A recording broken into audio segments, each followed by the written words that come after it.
Hello you guys, welcome or welcome back to my channel. Today we are going to be talking about all things reading journal. This video is going to be broken up into a few different parts. The first part is going to be me showing you guys all of the spreads that I created, how I created them. I'm going to be doing a voiceover and kind of telling you why and some things that I've learned over the years of doing a reading journal. This is my third year doing it. I feel like this is the first year that I have a lot of the supplies that I really like and love, and I figured out the things that work for me and the things that haven't. I've kind of found my style with reading journaling, so I feel like I have a lot to talk about in today's video. The second part is just going to be a flip through of all the spreads that I've created so you can see them firsthand without like my hand in the way, and you can just see them like final and done. And maybe take pictures if you want inspiration for your reading journal. It's never too late to create one. I know a lot of people start theirs in December of the year before, but I really like to do mine personally in January because I don't want to rush it. I'm also a raging perfectionist, which I am working on. But anyways, if you start this in January, March, April, you can start a reading journal whenever it calls to you. And the third and final part is going to be me going over all of the supplies that I use throughout making my reading journal. So without further ado, let's just go ahead and get into my reading journal spreads for 2026. The very first spread that I ended up creating was my series tracker spread, and decided to do this one first because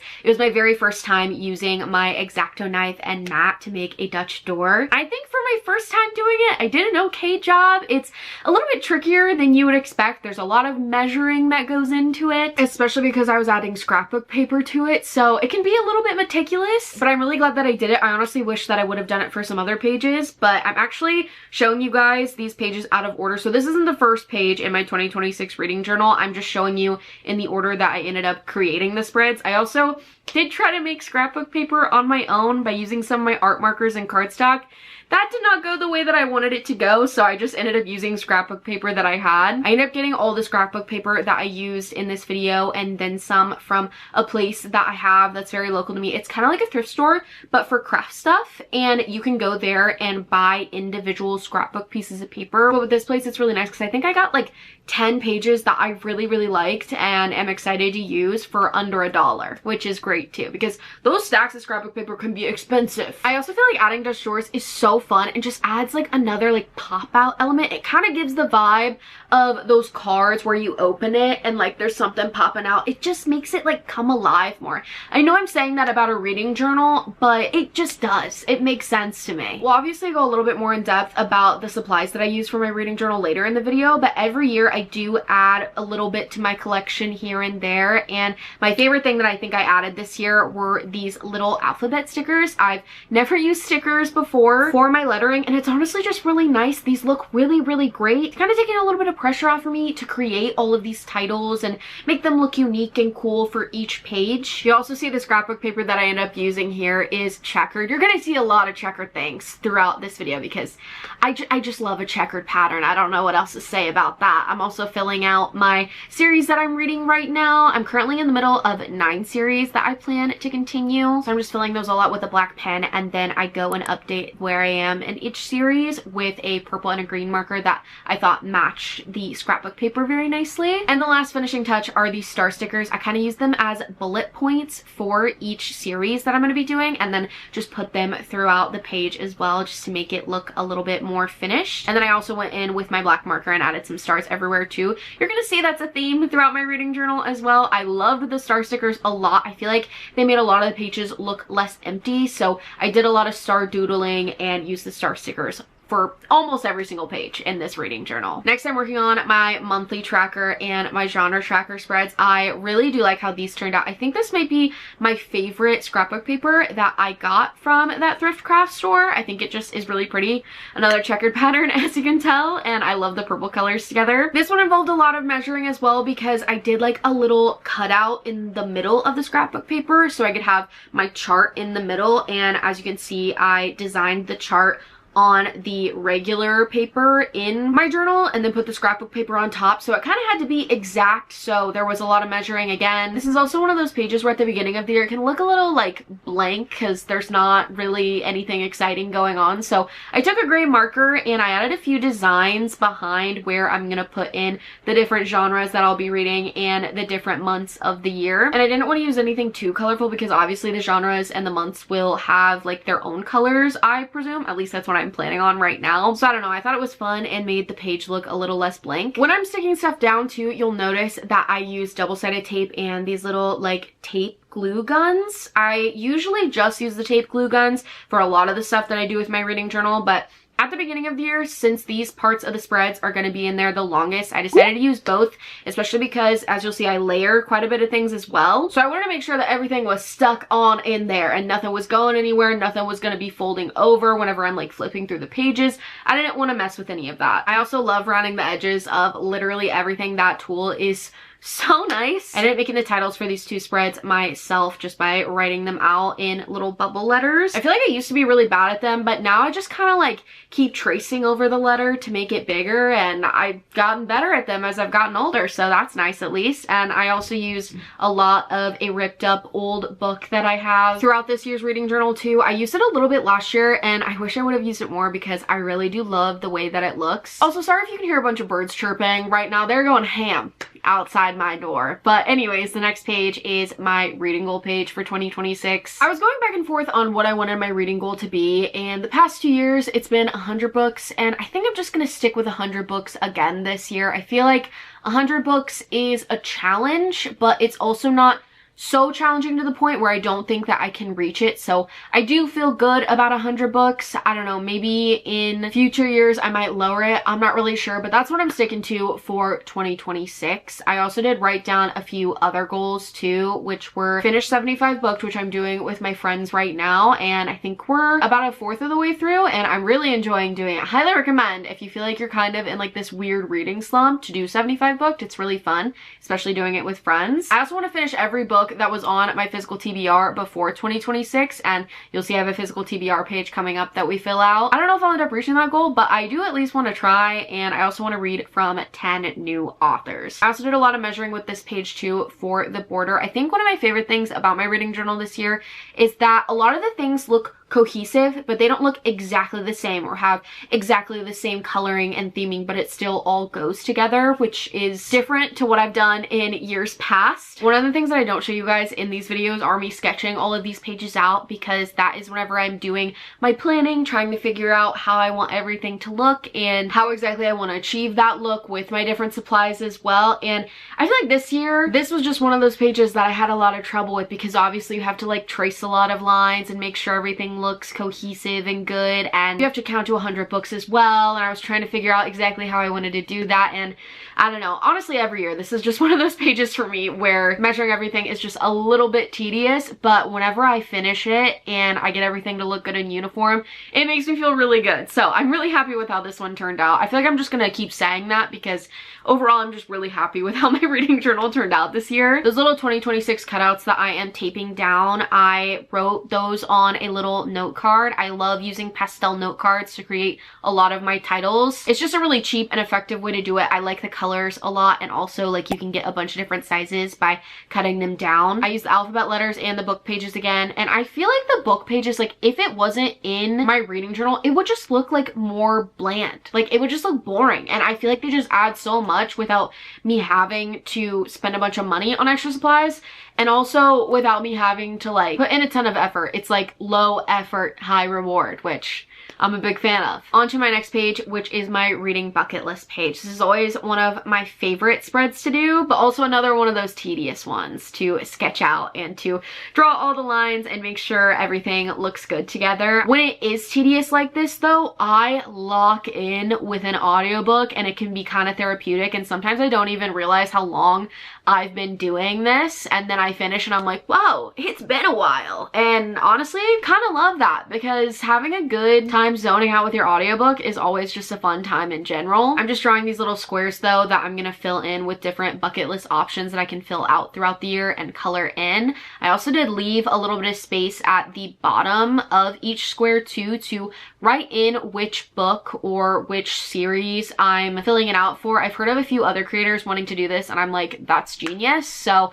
I took some inspiration from them because I feel like I always get confused as to what book I'm filling each thing out for. So this will just make that a little bit easier. And I'm also working on the border now. I'm a big fan of a little squiggle and as well a checkered pattern, as you're gonna see again. I did hand draw this entire checkered pattern and I absolutely loved the way that it turned out. And my favorite thing about this is that this is again one of those spreads that it looks a little boring, looks a little bit bland at the beginning of the year, but by the end of the year, whenever all the squares are filled out, it is just so beautiful, colorful, and exciting, and it brings me a lot of joy and makes me very happy. So I thought that doing like a black and white type thing at the beginning of the year and then looking at it at the end of the year with all of the color because of the squares and the squares being the only color would kind of be cool. I don't know, but I think this is my favorite border that I've ever hand drawn. It looks really good. I don't know how I didn't mess up on the checkers at all. I was really nervous about that, but again, I was locked in with an audiobook and I was having a great time. I'm using those alphabet stickers again to write in reading bucket list, and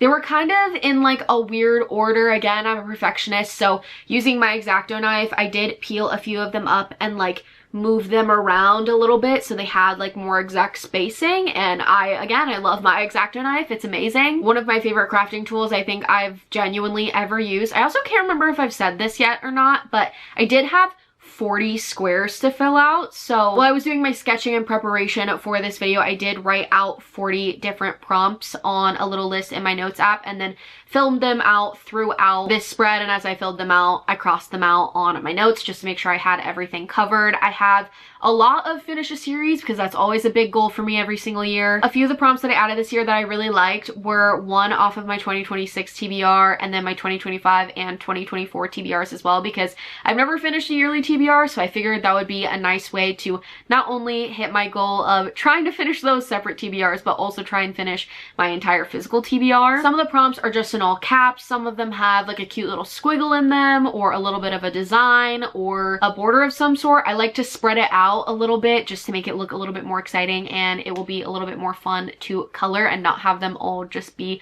me writing in them in caps and just coloring it with one color, because when I do these little designs, in my opinion, it just makes it look more fun at the end of the year. Next is my 2026 TBR page. I have 15 books on my TBR for this year. I did a whole video on all the books and why I wanted to read them, what they're all about during Bookmas. So if you want to go check that out, I'll have a card right up here or I'll link it down below for you guys so you can watch it after this video. But I started out by sketching a few things. I have 3 different shelves. Each shelf has 5 different books and then maybe like a little extra thing on the shelf. I think I ended up doing a mug of tea, a plant, and then some bookends, which the bookends you'll see didn't turn out exactly like the ones that I have on my bookshelves. I have like brown checkered ones and I wanted to do black and white checkered ones, but then I ended up messing up. So they became black and purple, and I think that looked a little bit better with the mess up. I really like the floating shelf look though. I thought that looked really fun. And for the title, I just did bubble letters on note cards, again with different colors. I thought it just looked very fun and colorful. I also end up writing in all of the different books that I wanted to read. And then this is another one that I will color in throughout the year. I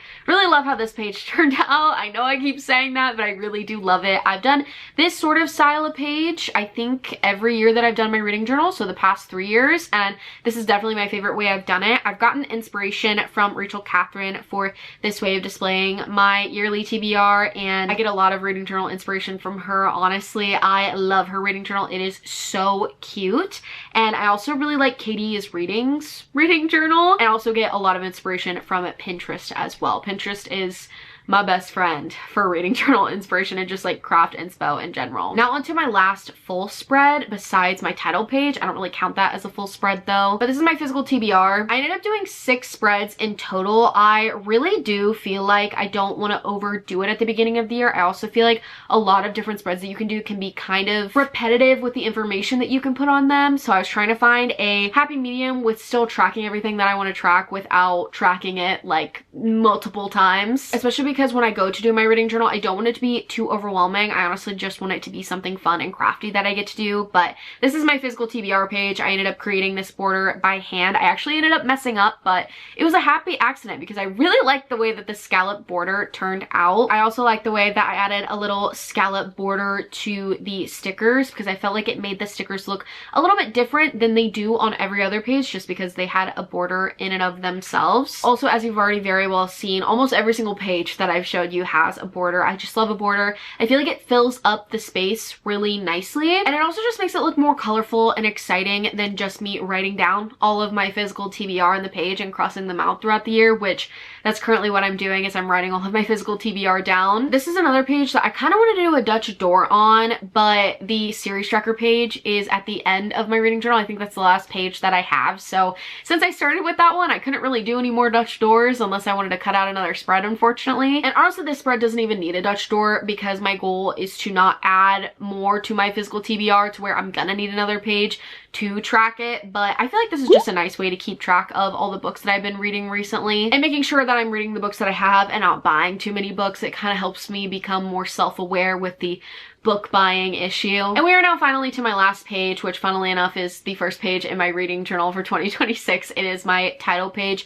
This one took a lot of working around. I had no idea really what I wanted to do for this one. I was thinking about doing a Polaroid photo, but then I decided not to. Then I thought about just writing 2026 and then writing some of my goals, but then I wrote my goals on my other page and I already did that page. So I don't know, but I think that for not knowing what I wanted to do, I really liked how it turned out. I just did a bunch of scrapbook paper and a lot of that book that I had ripped up. You can also see during this time, I don't know if I'll keep this in, I probably am because I'm talking about it now, but my cat Melly was all over my desk while I was doing this. It was very funny and very cute. She ended up sitting beside me while I was doing most of this, which was also very cute. It was like she was trying to tell me that she was a crafty girl in another life. It was very funny, and she wanted to smell like all of the pens and pencils and markers and stuff that I was using, which I loved. And I feel like this page is a really good example of what I really like in my reading journal and what I've come to figure out as I've done my reading journal for the past few years is I love layers.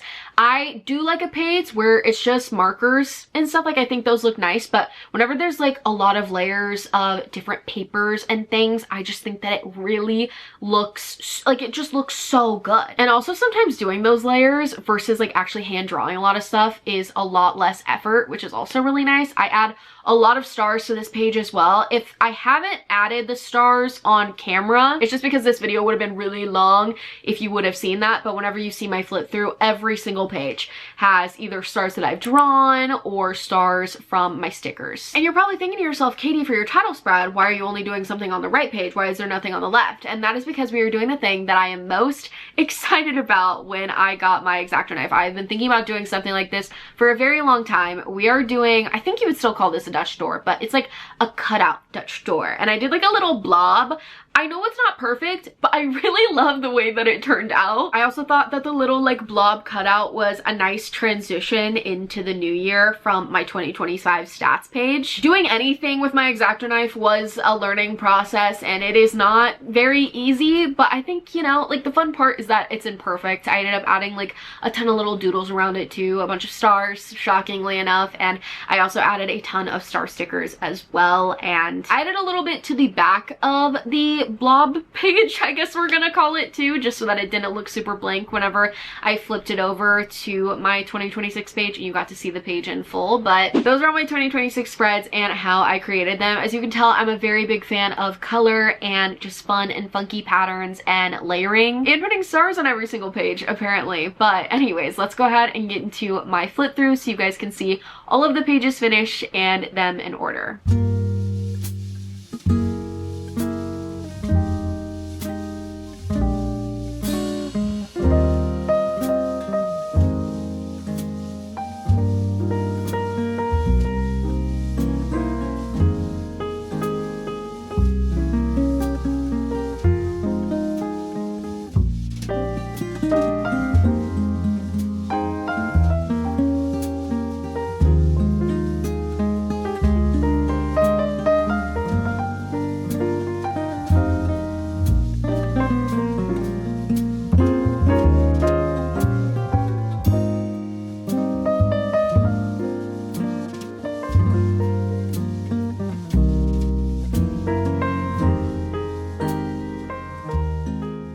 now it is time to talk about supplies and to show you guys everything that I've been using throughout the video. I'm gonna have everything linked on the Amazon storefront, which I'll have a link to down below. It is just genuinely the easiest way for you guys to be able to find everything that I use in one place. But before I get into all of my supplies, I just want to remind you, especially if you're new to reading journaling, you don't have to spend a ton of money just to get into the hobby. Over the past 3 years that I've done my reading journal, I've grown my collection of craft stuff quite a bit just because I really enjoyed doing it. But if you're not sure that you're going to stick with it and don't want to spend a ton of money on it, these are the things that I started out with first. First, of course, my reading journal. This has my entire reading journal life in it. Don't feel like you have to buy a new one every single year if you haven't used up all the pages.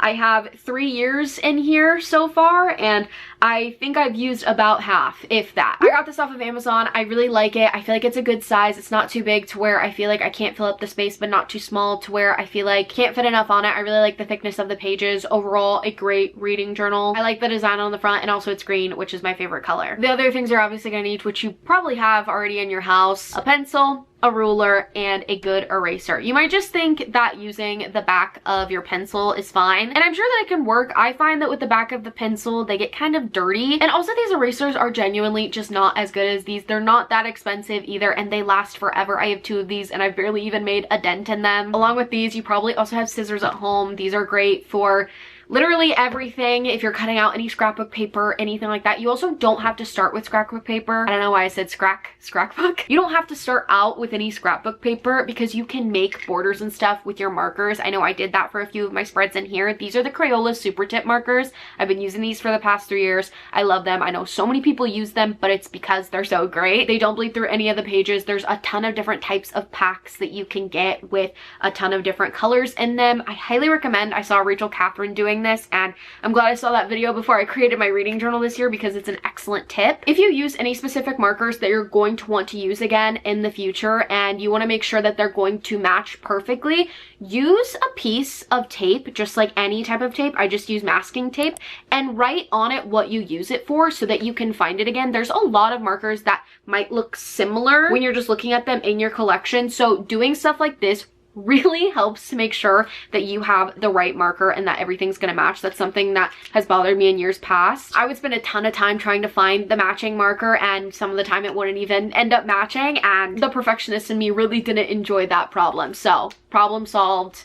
Shout out Rachel, you're the goat for this. These markers are also super affordable, so if you're looking for markers to color with, if you don't already have any, I highly recommend them. You're also gonna need some form of tape or glue. You probably have some of that at home already. I really like these little glue tape guns. I use those for everything throughout the year, but for stuff that I want to make sure is like stuck on there, like I already said in this video, double-sided tape works great too. Those are all the necessities in my opinion. You can always go out and buy more things if you figure out if you like it or not, but I just don't want you guys to feel like you have to spend a ton of money just to start a new hobby. Now, if you're wanting to spend a little bit more on supplies, here are some of the other things that I would use. My black pen. I have used so many different pens. They all smear. They don't look exactly how I want them to. None stand up to this pen right here. This is the Pigma Micron PN pen. These are actually pretty cheap at Michael's if you just go get one. They sell them individually, and I highly recommend this. I feel like a good black pen is truly a staple for a reading journal. In years past, I spent all this time creating these lovely spreads, and then I was supposed to color them in with marker, and things would smear all over the place. This does not do that. Thank God I found this marker. I just realized I called it a pen and a marker, but it's kind of like a pen and marker hybrid. Like, I don't really know how else to explain it, but it works well. It gets the job done. You guys saw me use this tool a ton while I was creating my spreads this year, and it is this little rounded tool. It has 3 different settings of rounding, so you can make it look more rounded or less rounded, or like in the middle of those 2 options. But if you're using a lot of scrapbook paper like I did, it naturally rounds the edges to match the pages of the scrapbook paper, so they're not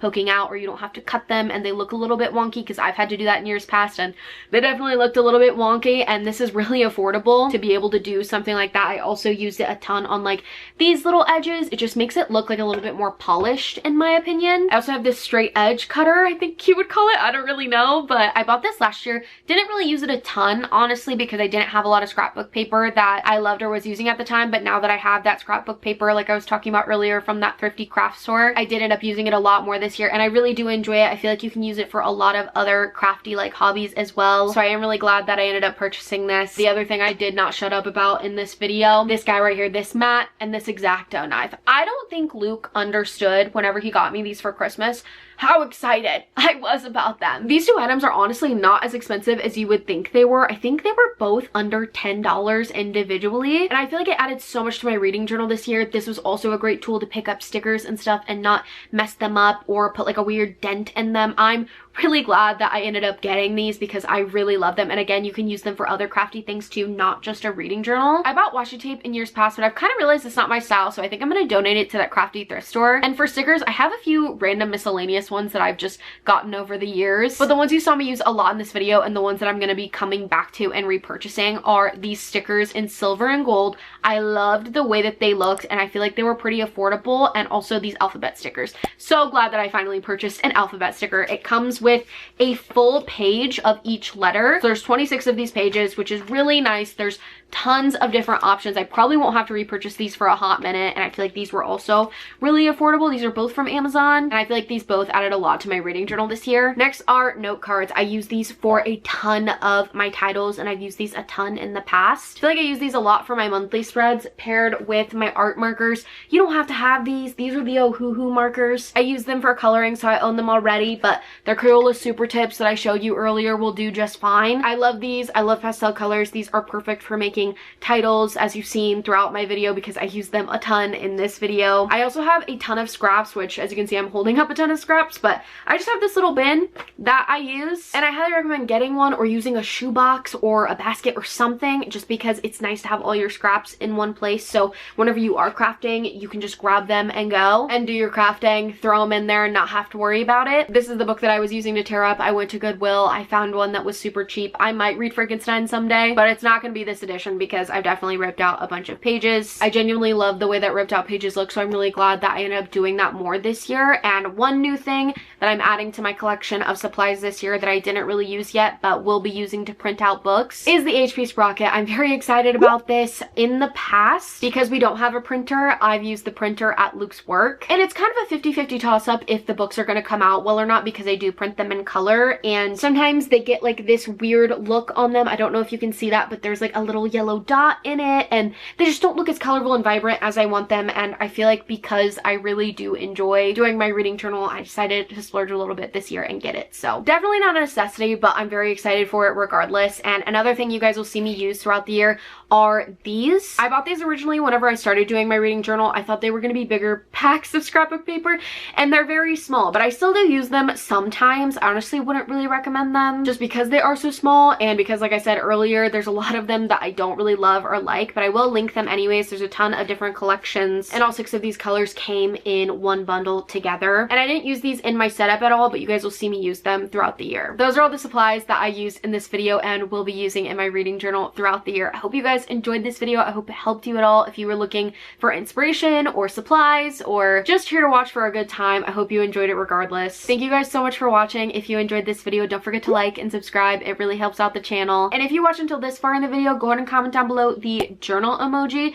as well as comment down below if you're doing a 2026 reading journal, some of your favorite spreads, any tips or tricks or supplies that you use down below, so we can all help each other out in the comments. If you want to keep up with me on the daily, you can check out my socials. They're linked down below in every single video, and I think that's going to be it from me today. I love you guys so much. Hope you're all having an amazing day, and I will see you guys in my next video. Bye, guys. Melly, what are you doing? Melly, that's my camera, sweetie. Maybe we won't rub our face on it. Oh my, yeah, maybe. Melly, we need to get down. I know you're hungry. It's not dinner time. Having a cat is constantly having hair on your face and feeling like you're gonna sneeze all over the place. Ow! Peace.